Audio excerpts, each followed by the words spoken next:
ఒక్కసారి కొమ్మూరి గోల్డ్ కి కాల్ చేయండి. తాకట్లో ఉన్న మీ బంగారాన్ని విడిపించి మార్కెట్ ప్రైస్ కి వాళ్ళు కొనుక్కుని మిగతా డబ్బులు మీకు ఇచ్చేస్తారు. నమస్తే, వెల్కమ్ టు అవర్ ఛానల్. నేను మీ యాంకర్ రెబ్కా. సూర్యాపేటలో ఓ దారుణమైన సంఘటన చోటు చేసుకుంది. స్నేహానగర్ అనే విలేజ్ లో ఓ సైకో ప్రేమికుడు తిరుగుతున్నాడు. వాడి వల్ల ఎవరికైనా ఇబ్బంది ఉందా ప్రేమికుడు అని అంటే అక్కడికే వస్తున్నాను. ఇద్దరు ప్రేమికులు, కాకపోతే ప్రేమికులు కాదు. ఆ అమ్మాయి ప్రేమించలేదు, ప్రేమించమంటూ ఇబ్బంది పెడుతూ రోజు ఆ అమ్మాయి వెనక తిరుగుతున్నాడు. వాడి నుంచి ఎలాగొకలాగా తప్పించుకొని ఇంటికి వెళ్ళిపోవడం లాంటివి చేస్తూ ఉంది. ప్రతిరోజు ఇలానే ఆ అమ్మాయి వెనక తిరుగుతూ ఇన్‌స్టాగ్రామ్స్‌లో, వాట్సాప్‌లో ఆవిడకి మెసేజ్ చేస్తూనే ఉన్నాడు. ఎంతకీ ఆ అమ్మాయి నుంచి ఈయనకి కావాల్సినటువంటి, ఈ సైకోకి కావాల్సినటువంటి రెస్పాన్స్ రావడం లేదు. ఏం చేయాలి అని బాగా సతమతం అయిపోతున్నాడు ఈ సైకో ప్రేమికుడు. చూసాడు. ఇంట్లో ఎవ్వరు ఉండని టైంని నోట్ చేసుకొని పెట్టుకున్నాడు. ఆ రోజు ఇంట్లో ఎవ్వరూ లేని సమయంలో ఏదైతే మనకి సుత్తి ఉంటుంది కదా, గోడకి మేకులు కొడుతూ ఉంటాం, ఆ సుత్తిని తీసుకొని ఇంట్లో ఎవరన్నా ఉన్నారా లేదా అని చూసుకున్నాడో లేదో తెలియదు కానీ అమాంతంగా ఆ అమ్మాయి పైనకెళ్ళి సుత్తితో దారుణంగా దాడికి పాల్పడ్డాడు. ఈ దాడిలో ఆ అమ్మాయి తలకి తీవ్రమైన గాయమయ్యి ఇప్పుడు క్రిటికల్ సిచ్యువేషన్‌లో హాస్పిటల్‌లో చికిత్స తీసుకుంటుంది ఆ అమ్మాయి. ప్రేమించాలి అంటూ ఇబ్బంది పెట్టే వాళ్ళని, నేను ఇలాంటి వాళ్ళనే చూస్తూ ఉంటాను. ప్రేమ అనేది నిజంగా చాలా వాల్యుబుల్ అంటూ ఉంటారు. అది ప్రేమించబడటం కూడా ఓ వాల్యుబుల్ థింగే. నువ్వొద్దు అంటున్నది అంటే అది భర్త అయినా సరే, నీకేదైనా అవసరము కావాలి అని నీ వైఫ్ దగ్గరికి వెళ్ళావు అనంటే, తను వద్దు అందనంటే నువ్వు ఆ విషయంలో ఇబ్బంది పెట్టొద్దనే అర్థం. దీనికోసం ఎన్ని చట్టాలు వచ్చినా, ఎన్ని న్యాయాలొచ్చినా, ఎన్ని ధర్మాలు జరిగినా ఇవన్నీ అసలు ఎక్కడ ఆగేది? మరి ఆవిడనేం జేశాడు అనంటే, ఆ అమ్మాయి గట్టిగా అరవడంతోటి అక్కడ చుట్టుపక్కలున్న జనం అప్రమత్తమయ్యి ఆ ఇంట్లోకెళ్ళి చూడంగా అతి దారుణంగా ఆ అమ్మాయి తలకి గాయమైంది. వెంటనే ఆ అమ్మాయిని హాస్పిటల్‌కి తీసుకొని వెళ్లారు. వాడిని తీసుకొని వెళ్ళి అక్కడే ఉన్న ఊర్లో స్తంభానికి కట్టేసి దేహ శుద్ధి చేశారు. ఇంకా దారుణంగా కొట్టారు అని చెప్పొచ్చు. దేహ శుద్ధి అంటే అదే. ఎంతకి కానీ ఆ వ్యక్తిలో నేను తప్పు చేశాను అనే ఒక భావం లేదు. అది కనిపించపోయేసరికి జనాలకి ఇంకా కోపమొచ్చేసింది. ఇంకా ఆగ్రహంగా ఎంత దేహశుద్ధి చేసినా సరే, నేను తప్పు చేశాను అనే భావం వాడిలో అసలు ఏమాత్రం గూడా కనిపియట్ల.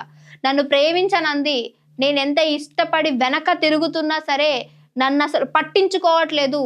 అంతే, నేను కొట్టాను, నేను జేశాను, అవును అనే ఒక స్టేటస్‌లో ఉన్నాడంటే నిజంగా ఈ అబ్బాయి మెంటల్ కండిషన్ సరిగ్గా లేదేమో. ఇవి చూసిన తర్వాత చాలా మంది జనాలకి, పేరెంట్స్‌కి, నెటిజన్‌లకి నాకు డౌట్ రావచ్చు. మరి అమ్మాయి కనీసం కొంచెం కూడా ఏమి తావు ఇవ్వకముందే ఇలాంటివి జరుగుతున్నాయా అని మళ్ళీ పోక్ చేయడానికే వస్తూ ఉంటారు. ఒకసారి వద్దు అనుకున్నా, అసలు అలాంటి వాటికి దారి తీయని అమ్మాయిలు గూడా ఉంటారు. ఇలాంటి వారికి నిజంగా భర్తలను మోసం చేసి వేరే అక్రమ సంబంధాలు పెట్టుకునే ఆడవాళ్ళంట చాలా సరిగ్గా ఉంటారంట. కానీ ఏమీ తెలియని నిజంగా అమాయకపు వాళ్ళకే ఇలాంటి శిక్షలు పడుతూ ఉంటాయి. హత్యలకు గురవుతూ ఉంటారు. దారుణంగా లైంగిక దాడులకు పాల్పడి వాళ్ళ జీవితాన్ని వాళ్ళే నాశనం చేసుకునే విధంగా ఉంటారు. అక్కడంటే ఎలాంటి తప్పు వాళ్ళది ఉండదు పాపం. కానీ ఇలాంటి వాటికి గురవుతూ ఉంటారు. ఈరోజు ఆ అమ్మాయి చేసిన తప్పేంటి? నువ్వు ఇష్టం లేదు అని చెప్పడం. ఆ చెప్పిన పాపానికి సుత్తి తీసుకొని వెళ్ళి ఆ అమ్మాయిని అంత దారుణంగా దాడి చేశాడు. మళ్ళీ ఏదన్నా జరగరానిది జరిగితే సిట్యుయేషన్ ఎంత దారుణంగా తయారవుతుంది. ఆ ఇంట్లో ఉండే తల్లిదండ్రులకి ఎంత శోకం. చెట్టంత బిడ్డని పెంచుకుంటూ, చదివించుకుంటూ, అల్లారుముద్దుగా పెంచుకునే వారి బిడ్డల్ని ఎవడో తెలియని వాడు వచ్చి ఇంత దారుణంగా హత్యలు, లేదు అంటే లైంగిక దాడులు పాల్పడుతుంటే ఆ తల్లిదండ్రుల పరిస్థితి ఏ విధంగా ఉంటుంది? మీ ఇంట్లో ఉండే మీ పిల్లలకి మీరు నేర్పించుకోండి. ఎలా ఉంటున్నారు, ఏంటి అనేది ఒకసారి చెక్ జేసుకోండి. వాళ్ళ స్నేహం ఏంటి? వాళ్ళు ఎక్కడ తిరుగుతున్నారు? వాళ్ళ ఫోన్‌ని రోజుకొకసారి చెక్ చేయండి. ఏం చేస్తున్నారనేది ఖచ్చితంగా తెలుస్తుంది. చెకింగ్ అనేది అంటే ప్రైవసీ అనేది ఎక్కడుండాలి? ప్రైవసీ అనేది వారు నిజంగా సరైన క్రమంలో నడుస్తున్నారు అనుకున్నప్పుడు వాళ్ళు ప్రైవసీకి ఇబ్బందికరంగా ఉండకూడదు. ప్రైవసీ కూడా దేంట్లో ఉండాలి? వాళ్ళు చదువుకుంటున్నారా? డిస్టర్బ్ చేయకండి. వారు ఇంకేదన్నా సాధించాలి లైఫ్‌లో అనుకుంటున్నారా? డిస్టర్బ్ చేయకండి. ప్రైవసీగా ఉంచండి వాళ్ళని. ఇలాంటి విషయాల్లో కాదు. ఒక్కసారి ఇంట్లో బిడ్డలు ఎవరైనా సరే దారి తప్పుతున్నారు అనుకున్నప్పుడు ఆ తల్లిదండ్రులకి అన్ని సంవత్సరాలు చూస్తున్నారంటే డెఫినెట్‌గా అర్థమవుతుంది. యెస్, వీళ్ళు సంథింగ్ ఏదో బిహేవ్ చేస్తున్నారు అని.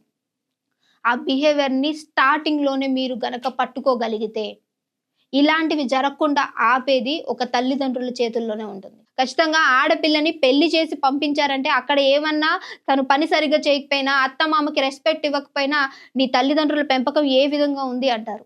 ఈరోజు కూడా వాడు ఏ తప్పు చేసినా, ఎలా చేసినా నీ తల్లిదండ్రుల పెంపకం ఏంటని నువ్వు ఏ స్టేషన్‌కి వెళ్ళినా, ఏ కోర్టు మెట్లెక్కినా నిన్నే అంటారు.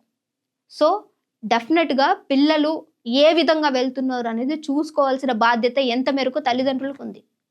సో, ఈ సంఘటనలో సూర్యాపేటలో జరిగినటువంటి ఈ సంఘటనలో నిజంగా వాళ్ళు చేసిన ఆ దేహశుద్ధి కరెక్టే అంటారా? లేదంటే వాడిపైన ఇంకేమైనా యాక్షన్ తీసుకోవాలా?